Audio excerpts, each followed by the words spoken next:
ETF index mutual funds నేర్చుకుని stock మార్కెట్లో రాణించాలనుకుంటున్నారా? వెంటనే ఈ నెంబర్కి కాల్ చేయండి.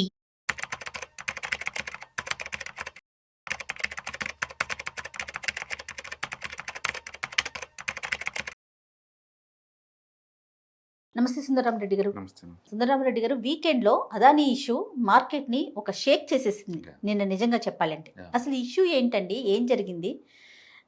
తర్వాత అసలు అంటే అంతగా తగ్గిపోవటానికి, అంతగా మార్కెట్ షేక్ అవటానికి గల కారణాలు ఏంటండి? రైట్. సో బేసికల్గా అదానీ ఇష్యూ కొత్తదేం కాదండి. అది 2004 నవంబర్లోనే అమెరికాలో అక్కడ స్టాక్ మార్కెట్ ఏజెన్సీ వాళ్ళు ఇన్వెస్టిగేషన్ రన్ చేస్తున్నారు. ఓకే. ప్రతి దేశంలో కూడా ఈ స్టాక్ మార్కెట్ కంట్రోల్ చేయడం కోసం ఒక స్టాట్యుటరీ బాడీ ఉంటుంది. ఆ, ఇండియాలో మనం దాన్ని సెబీ అంటాం, అవును. Security exchange board of India. ఆ, అమెరికాలో అయితే అక్కడ సెక్యూరిటీ అండ్ ఎక్స్చేంజ్ కమిషన్ అంటారు, ఓకే. ఎస్ఈసి అనమాట. ఆహా. అది అమెరికాలో. వాళ్ళు ఇప్పుడు కొత్తగా ఏంటంటే అదానీ వాళ్ళ మీద ఎంక్వైరీ చేయడం కోసం మాకు పర్మిషన్ ఇవ్వండి అని చెప్పేసి అక్కడ కోర్టుకి ఈమెయిల్ ద్వారా సమాన్లు పంపించడానికి పర్మిషన్ కావాలని చెప్పేసి రిక్వెస్ట్ చేసిందని చెప్పేసి న్యూస్ వచ్చేసింది. ఆహా. అంటే అక్కడ మా స్టాక్ మార్కెట్ రెగ్యులేటరు ఆ, అక్కడ లోకల్ కోర్టుని, అమెరికాలో లోకల్ కోర్టుని అదానీ వాళ్ళకి మేము సమాన్లు పంపిస్తున్నా సరే ఇండియన్ గవర్నమెంట్ బ్లాక్ చేస్తుంది లాస్ట్ 1.5 years నుంచి. అవును. ఇప్పుడు మెయిల్ ద్వారా కమ్యూనికేట్ చేయడానికి పర్మిషన్ ఇవ్వండి అని చెప్పేసి అక్కడ కోర్టుని రిక్వెస్ట్ చేసినట్టు న్యూస్ వచ్చింది. ఓకే. ఆ దాంతోటి న్యూస్ బయటకు వచ్చేసింది. బయటకు వచ్చేసింది. దాంతో మార్కెట్లో ఒక్కసారిగా వాలటిలిటీ స్టార్ట్ అయింది. అంటే 12-20 దగ్గర నుంచి బీనైంది. కంటిన్యూస్గా పడుతూనే ఉంది. అదానీ గ్రూప్ స్టాక్స్ అయితే 15% నుంచి ఆ, అంటే 5% దాకా డ్రాప్ అయింది. అబ్బా. ఆ, 5%, 15% నుంచి 5% దాకా డ్రాప్ అవుతూనే ఉంది అదే పనిగా. ఓకే. Entire okay. మార్కెట్ కూడా లోయెస్ట్లో క్లోజ్ అయింది. ఓకే. అండ్ ఈ వీకెండ్ కాబట్టి ఈ రోజు రేపు మండే కూడా హాలిడే కాబట్టి 3 డేస్లో ఆ, అంటే పబ్లిక్ కొంత రీజనల్ థింకింగ్ వస్తారు. మ్హూ. ఇప్పుడు ఇష్యూ ఏంటి అంటే ఆ స్టాక్ మార్కెట్ రెగ్యులేటర్ అక్కడ ఇంతకుముందు క్రిమినల్ కేసులు ఉన్నాయి అదానీ గ్రూప్ మీద. మ్హూ. ఇప్పుడు వాటిని సివిల్ కోర్ట్ కేసుగా మారుస్తున్నారు. ఓకే. క్రిమినల్ కేసు ప్రూవ్ చేయడం చాలా కష్టం, ఎక్కువ ఎవిడెన్స్ కావాలి. ఆహా. బట్ సివిల్ కేసు చాలా ఈజీ అనమాట ప్రూవ్ చేయటం. ఓకే. ఇప్పుడు సివిల్ కేసుగా వాళ్ళు నోటీసులు పంపిస్తే ఏమవుతుంది అంటే ఫస్ట్ ఆఫ్ ఆల్ వాళ్ళు అమెరికా నుంచి 1400 కోట్లు ఫండ్స్ రైజ్ చేశారు. ఆహా.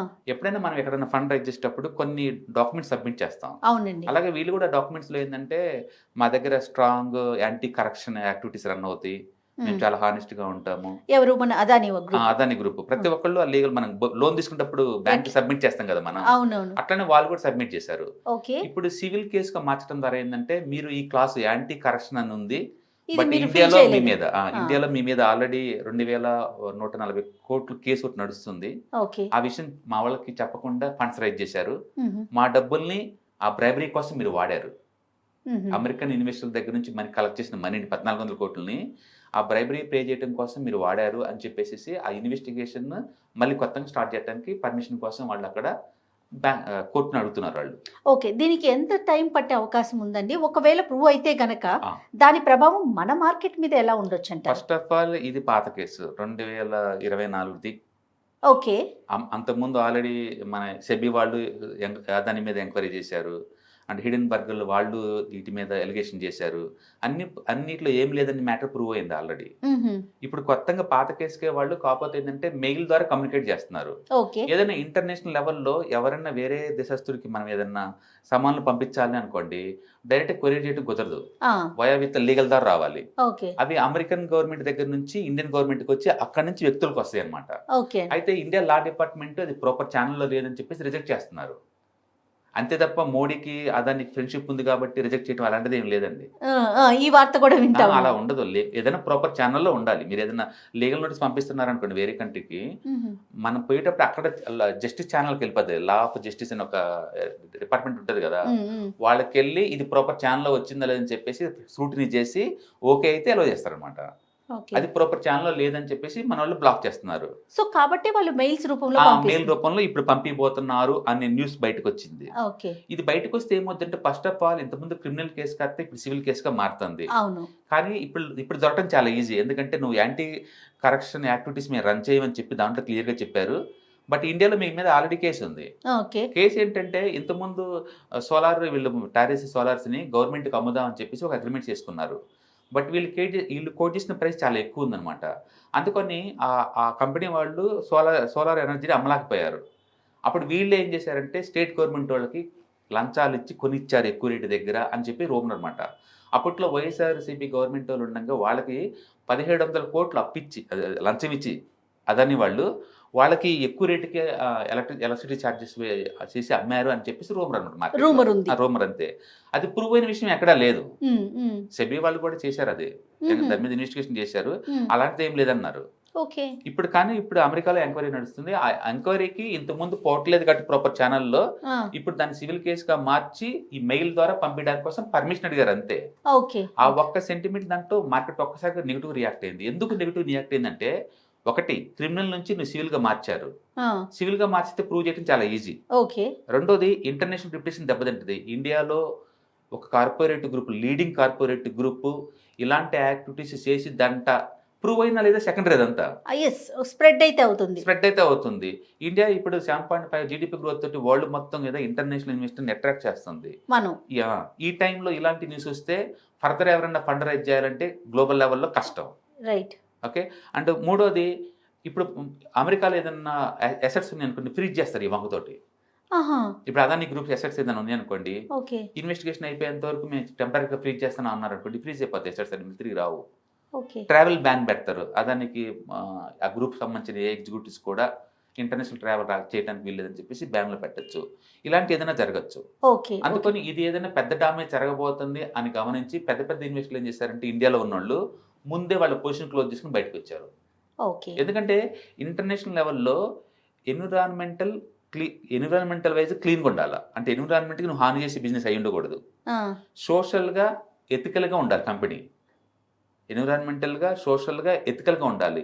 ఇలాంటి వాటి ఉన్నట్లో డబ్బులు పెడతానికి కొన్ని కంపెనీస్ రెడీగా ఉంటాయి. రైట్. ఇప్పుడు అలాంటి ఫండ్స్ ఏం చేస్తాయి అంటే, నీ మీద మచ్చుంది కాబట్టి నేను పెట్టకూడదు, నా ఫండ్స్ నేను ఎన్నికలుక్కుంటా. ఓకే. అట్లా ఇప్పుడు కొన్ని ఫండ్స్ ఎన్నికలాక్కునే ఛాన్స్ ఉంది దానిలో పెట్టింటే కనుక.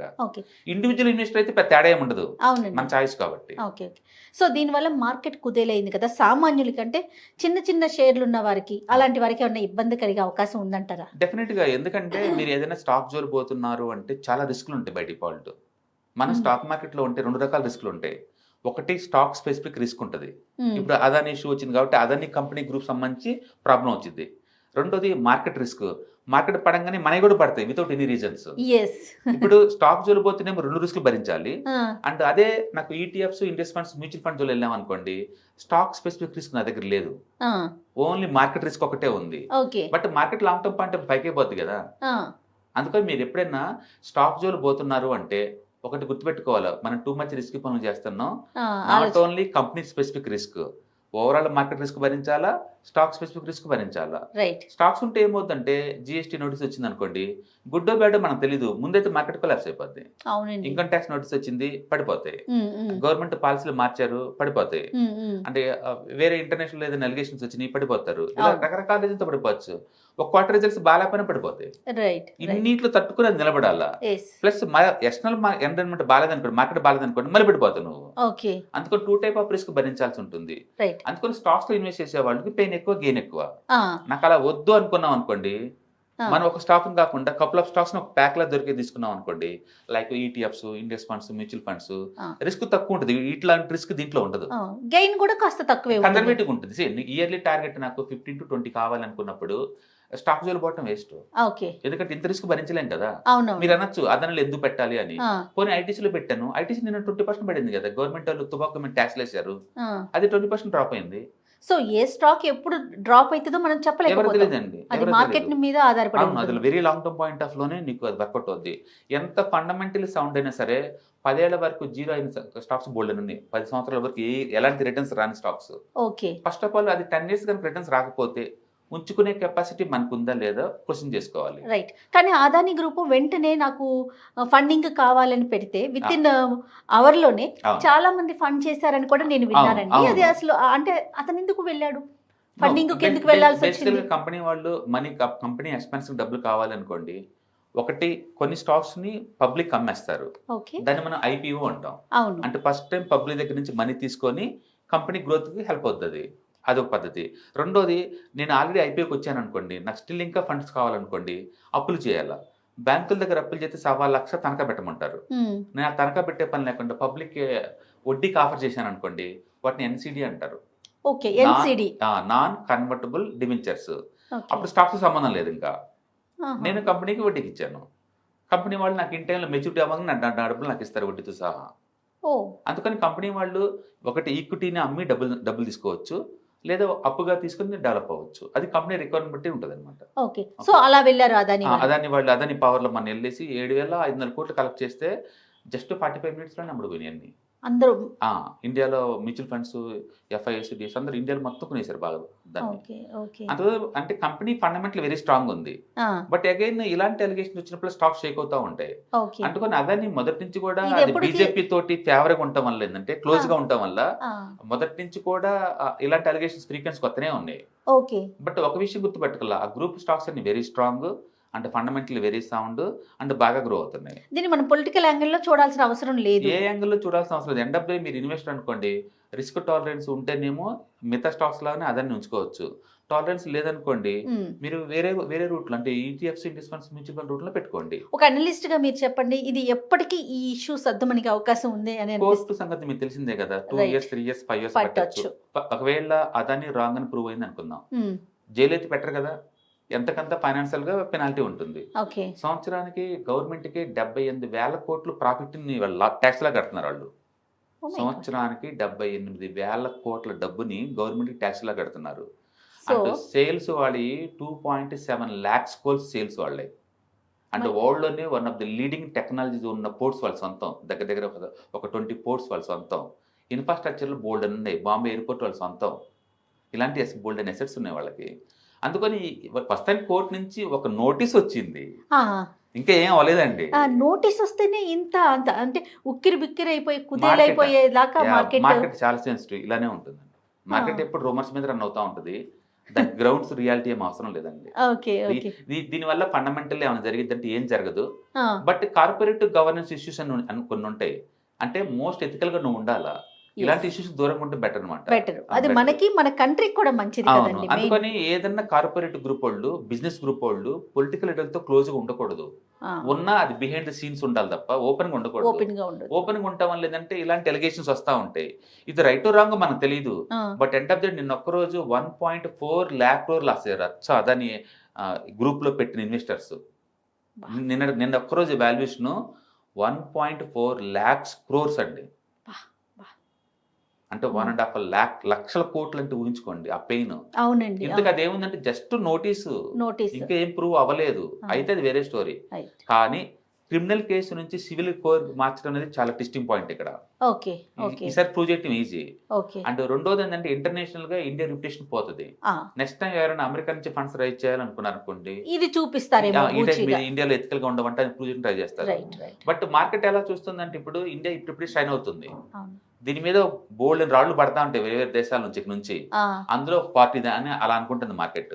ఏదేమైనా ఇప్పుడు మీరు చెప్పిన దాన్ని బట్టి అదానికి ఉన్న ఆస్తులు గనక మనం చూసుకుంటే ఇది నథింగ్ ఏమో. అవును, చూద్దాం ఎలాంటి మలుపు తిరుగుతుందో చూడాల్సిందే, అంతే కదండి. Right, thank you.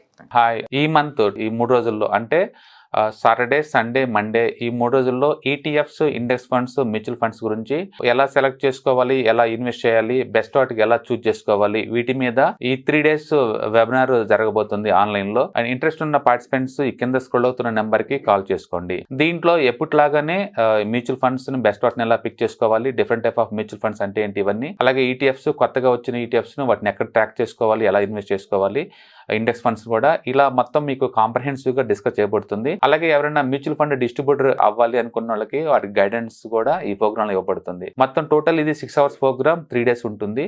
ఇంట్రెస్ట్ ఉన్న పార్టిసిపెంట్స్ అందరూ కూడా కింద స్క్రోల్ అవుతున్న నెంబర్ కాల్ చేసుకొని ఈ వెబినార్ కి బుక్ చేసుకోండి. Thank you.